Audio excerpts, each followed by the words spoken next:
episode is sponsored by the D-Bake Foundation. Welcome, fam, to a very special episode of Conversations with Collins. Today, I'm joined by some of the most important women in my life, and I'd like to share them with you and give you a glimpse of what it's like to be a woman in our family and have the relationships that we do. So let me introduce to you, without further ado, my niece, Asia, who's been on previous episodes, my sister-in-law, Monteria, my mother, Marva, my niece, Mackenzie, and my mother-in-law, Emily. These are the girls that make Dr. Sharice Collins. So I'm going to let them tell you what it's like living with me. So welcome to our Thanksgiving celebration of mothers and children. I was going to say daughters, but we have a son here. Cheers. Cheers. Cheers. Cheers. Welcome, ladies. Thank you for having us. I so appreciate you all doing the show today. So I get in the office more than anything. My mama didn't tell me that. My mama didn't share that with me. I wish my mother would have told me about these hot flashes like the one I'm having right now. So I always tell people, oh, me and my mother talked about this. My mother gave me the birds and bees talk at 6, you know, and I talk about my mama being a nurse and the fact that I think that that helped her overcome maybe some of the uncomfortableness that occurs with some conversations that have to occur between mothers and daughters or fathers and sons. So since I am blessed to have both my mother and my mother-in-law, I wanted them on the show, and they finally agreed after 6 months of begging. So here we are. So I really appreciate y'all being on the show, and I meant every word that I said. Y'all are some of the most important women in my life.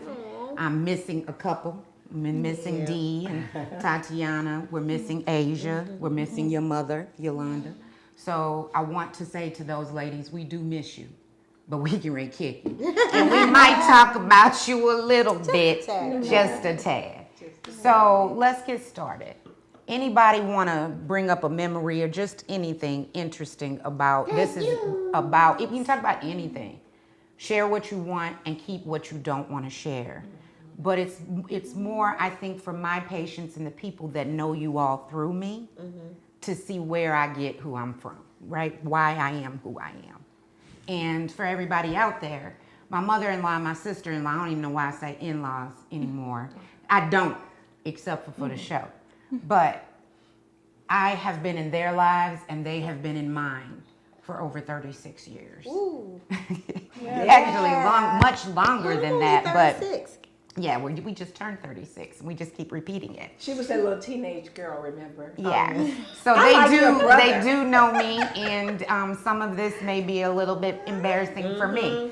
But as the people that know me already through the office, they know that in order for you to share, I have to share. So I'm sharing, and I'm asking the ladies in my life to share. Okay. Okay. Well, I'll tell you, I raised you the way my mother raised me. I always thought of you as a young lady, and if you remember, I would always push you to be a lady. This is true. And we had this conversation, and I told her good luck with that. She's still trying. She's still trying. Oh, I gave up. The tomboy in her just had to come out. I mean, she was never really a girly. She didn't like the ruffled dresses or anything like that. But when she did do it, oh my God. Oh, she's beautiful. Oh my God. You know, you were my baby doll. I still am your baby doll. But She likes to experiment on me. goodness. Hair, skin, makeup, dresses, whatever. it's just, you know, she's like my sister. I am your like, for sister. real. I mean, no, like literally, like That's we've what I been in mean. each other's lives forever. And even before I started dating Marlon, like Marlon and I became friends in the 8th grade. And I find I find it funny because my group of friends hung with his group of friends. So even for years before we dated, we were in each other's circle. And I find it funny, and I'm gonna tell this story if it's okay. I find it funny because nothing is by chance. My dad and your dad actually grew up in the same projects.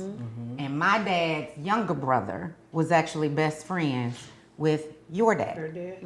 So I didn't have any idea that they knew each other. And so then when we were at that track meet and we were introducing and they went up and dapped each other up and hugged, we was like, y'all know each other? So to find, that we ended up dating and that they grew up together and already had this connection between the families, to me made it that much more special, for me and God's mine. plan. God's plan. Always. God's plan. God's plan. That's what it is. Always. And Pig and Joe ended up being in Vietnam around the same Yeah, time. Yeah, sure they were. ran into each other in Vietnam. Yeah, your dad and my Yes. children's dad in Vietnam. Yeah. Yeah, I honestly think that everything is truly a circle of life. And if something doesn't happen the first time around, like this is what I tell patients in the office when they always like, I need to find Mr. Right. Marlon have a brother. They always ask that. Does Oh Marlon my have a God. brother? And I'm like, no, he does not. But when they always say they're looking for Mr. Right, I always say, you don't look. God brings thank you. Mr. or Mrs. Right in front of you.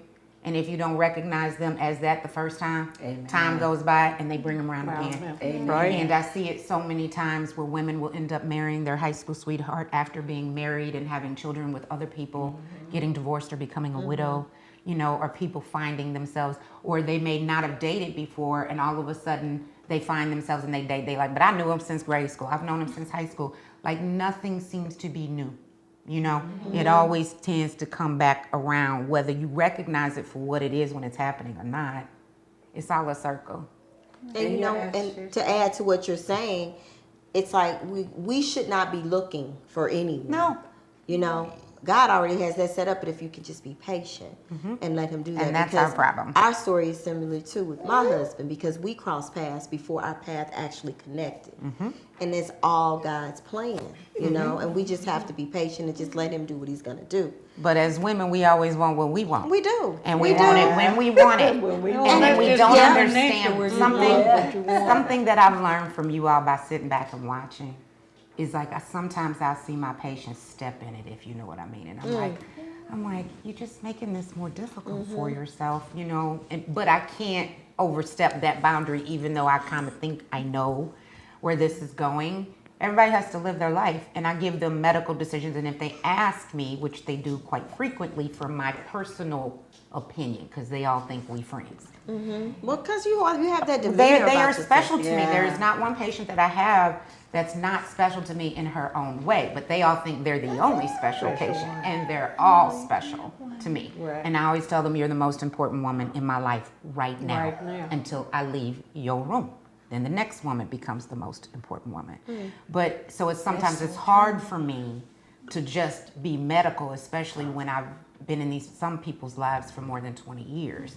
They look at me like a TT or they second mother, and they really are looking for my real feelings about And what they're honesty. doing. I get that feedback from some of your patients who I've met or who, probably came like to the daycare, when you recommend, like one of the girls, her mother said. She talks about you every She was single saying, "Oh, day. Dr. Collins, I Make just sure you tell love her." Dr. Collins. Yeah. Make sure you tell her. Make sure She's you tell not. her. She doesn't really act like a doctor. She's just like, one of regular us. And I person. said, well, she is. But you But know I am Yeah, one of that's You I keep am. it real. You keep it real, and a lot of times it's hard to find that.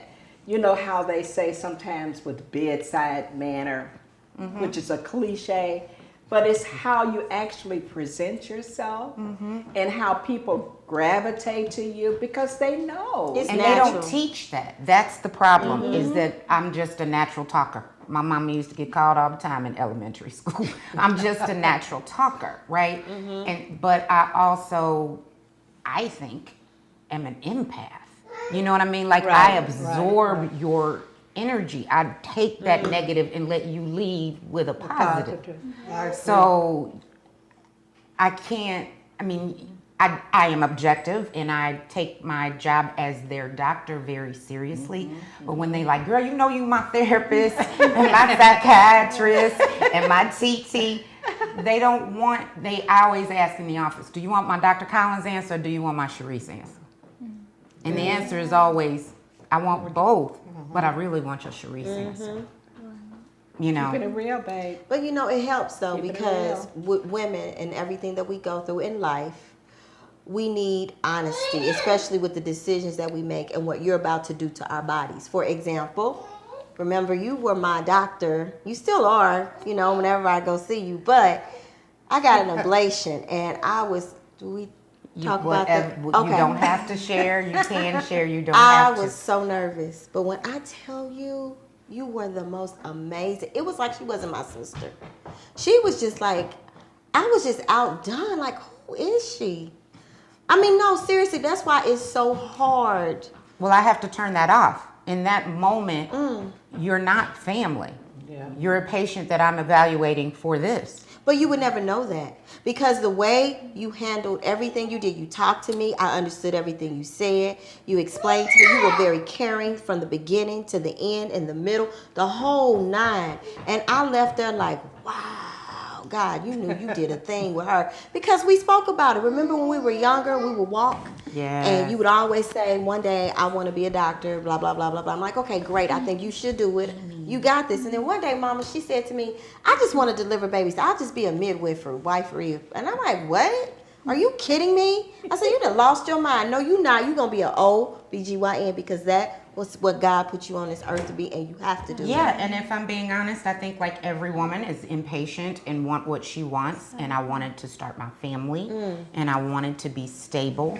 And I knew that I still had 4 years of medical school, and if I was really going to be an OB, I was going to have 4 more years of That's residency. a lot to look at. And I was just like, is there another way that I can get to my family faster and not have to put that off?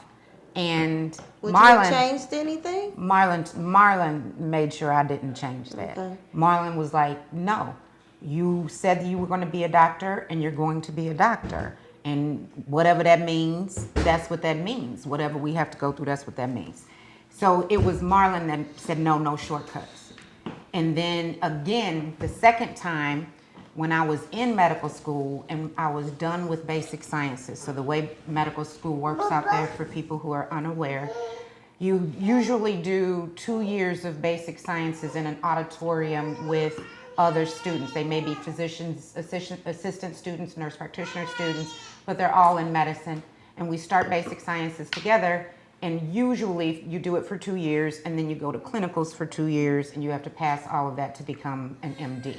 At Baylor, where I went, it was 18 months of basic sciences in the auditorium, and then it was 24 months in clinicals, and then you had 6 extra months that you could either graduate, or not graduate early, but take off. You could go abroad, or you could take extra electives or whatever. So I was thinking again, because I already had Courtney at this point, thinking again, we want to have another child. I don't want to be getting up in the middle of the night. I don't want to have 2 children that I got to leave at all hours. I don't want to do that to Marlon. And we're in Houston. And Marlon, again, the voice of reason, was like, again, this is what you've wanted to do your entire life. We will make this work. And thank God, we have made this work. And then too, when you all were younger, I'm really going back now, okay? They were like teenagers, and we would be at my house. They would be sitting on the floor watching TV, and they always said they were going to be the Huxtables, okay? She was going to be the physician, and Marlon was the attorney. And all of that came to fruition. Marlon became an attorney, and she became a physician. You know, and they both had their practices. He started out, you know, like in Houston working, you know, and then worked here. And then, you know, it was just amazing in God's plan. Again, everything is, to me, is God's plan. You know, because sometimes when you're older and you look back at some of the things that were said at that time, and you look back at some of the way that they reacted to certain things, and it all came into fruition. Whether we wanted it to or not. Like I said, there was plenty of times where I was like, no, we're going to take this detour. And he was like, no, we're not. No, we're not. We're not doing that. Whether it's a night in or a night out, meeting new friends, or a date night with my boo. Just know when you see me, I'll be wearing Denise Lee.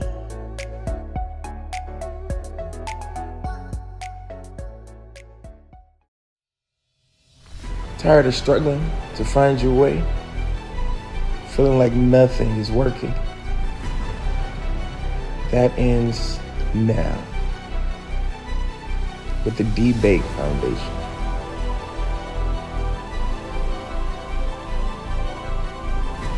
From getting your high school diploma to attaining your GED, but it doesn't stop there. From job placement in construction, coding,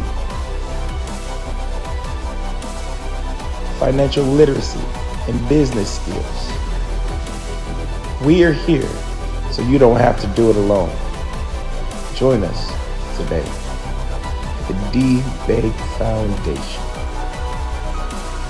It's not the end. This is only the beginning.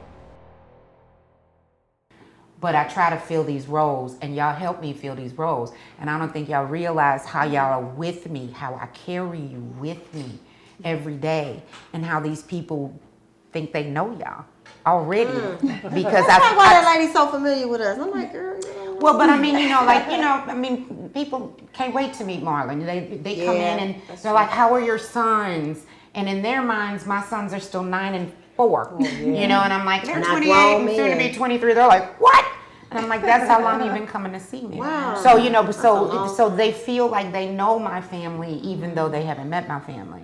You know what I mean? So when I say to you that y'all come to work with me every day, or I tell Marlon and the boys, I cannot do this without you with me. That's where my power and strength comes from. I remember when you first started your practice. I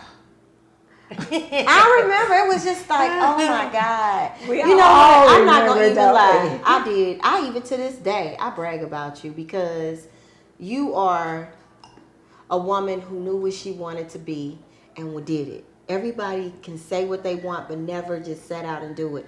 So I admire you. I've always admired you. I've always looked up to you, even though I'm older.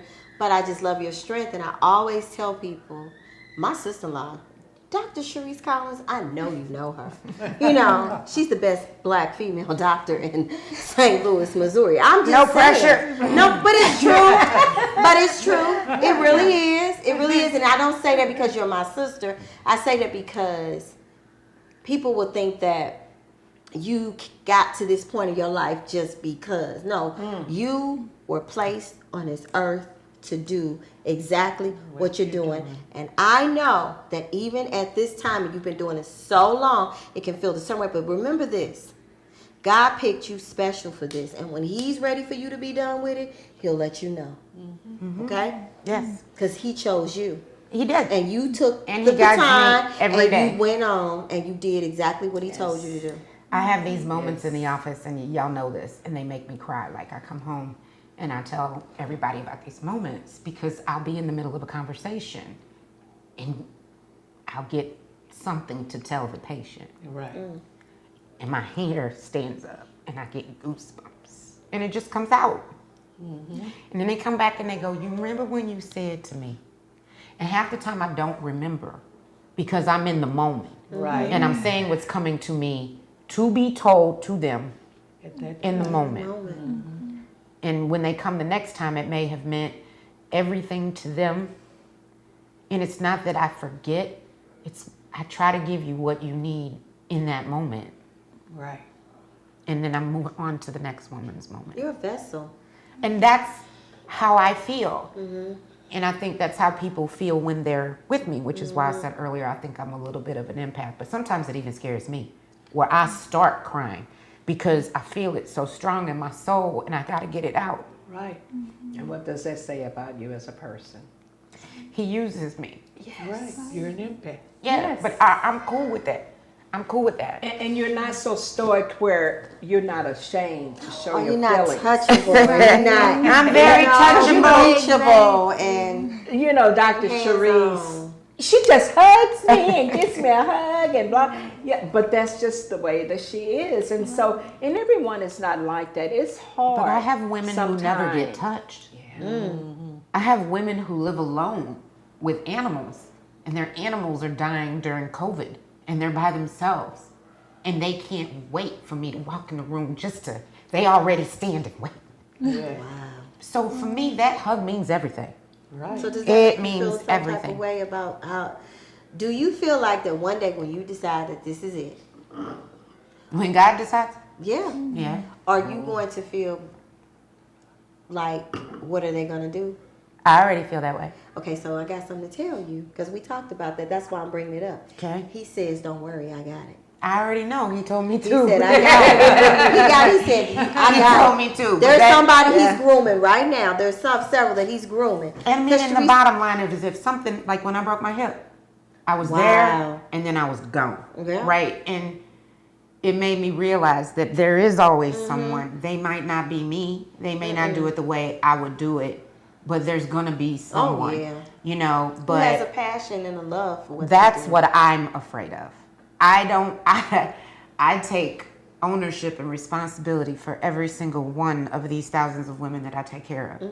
And like I said earlier, they're all special to me. And I don't ever want to leave any of them. You know what I mean? And my issue is whoever gets these beautiful people, they need to be as impassioned, you know, and take as much responsibility. And the problem is, you know, like people are like, well, why aren't all doctors like you? I don't know. I don't have doctors like me either.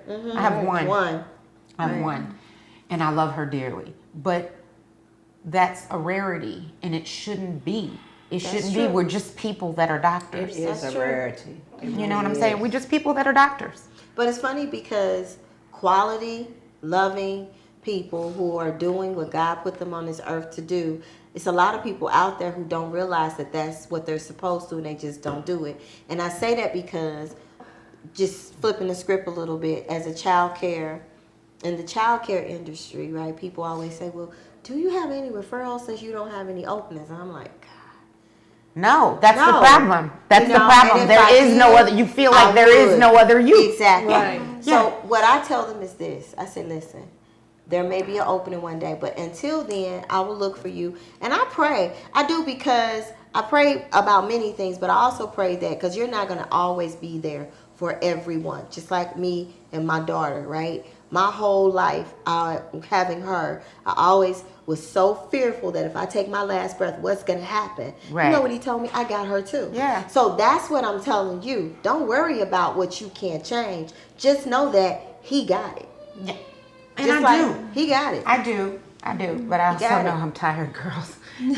You know, like, you know, it's been 20 years, you know, out of residency and medical school. And, you know, I don't recover the same. I require more sleep. You know, when Right, I'm well, up in the you're middle of the getting night, and, you know, on the weekends I sleep a lot more where I used to run around, that kind of thing. And, you know, that has everything to do with menopause. It also has everything to do Menopause. with my priorities being reset through COVID.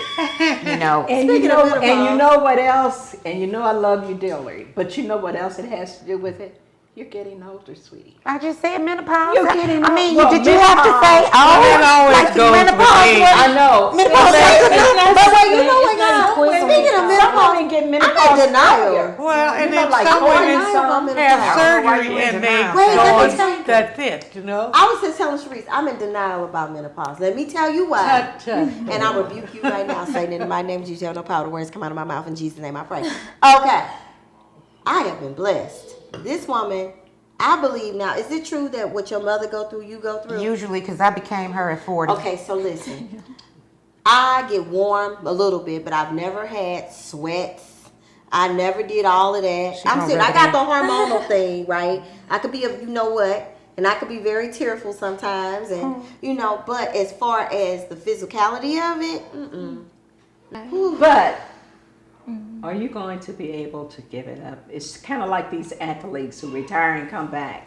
Are you going to? You Ah, think she you're going to gonna be come able back. to? I used to say that I was going to die on my stool, that I would never give it up. And now I tell people, baby, I'm going to have to leave you. I got other responsibilities, and my family needs me. And they've taken a backseat to y'all for 20 years. And eventually, Yeah, You have to take a eventually back you seat have to to them. give it up. so I've started telling Might my not be the patients first that. time, Whereas before I used to say, I'm going to die on this stool. Now I don't want to die on the stool. I've missed a lot in 20 years. You know, my kids are fun. Y'all grown. And I'm loving every minute of it. You know? And a lot of what I missed, the boys have told me was okay. You and Dad set it up where you could be gone and we wouldn't miss you. And that's how it ended up. We didn't miss you. We missed you, but we didn't miss you. Like, where's my mama?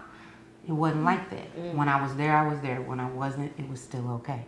Right. They didn't have that. You know, Because of what Marlon you didn't and have Wally them. Yeah, decided Marlon to didn't. do. There was never a need for them to call me. You know what I'm saying?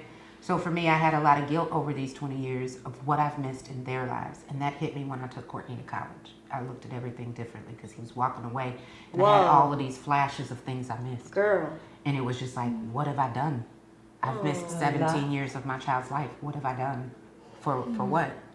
You know? So, and Courtney and I had that conversation when he came home from college, and he forgave me. And he was the one that told me, like, y'all set it up this way. And it turned out the way you wanted it to turn out. So, in doing so, you know, for me, it's just, like we said, it's God's plan. Yeah. It's God's plan, and it's the way it was supposed to be. But just like that was that way for 20 years, and that made me happy. Now I'm happiest when I'm at home with my family. Yeah, there you go. That's all that matters. And I want more of that. Right. And my patients are understanding that. Yeah. And they know about Marlon, and they know about what's going on with my family, and they respect that I'm going to have to transition. Right. They respect that. But they like, until you go though. Let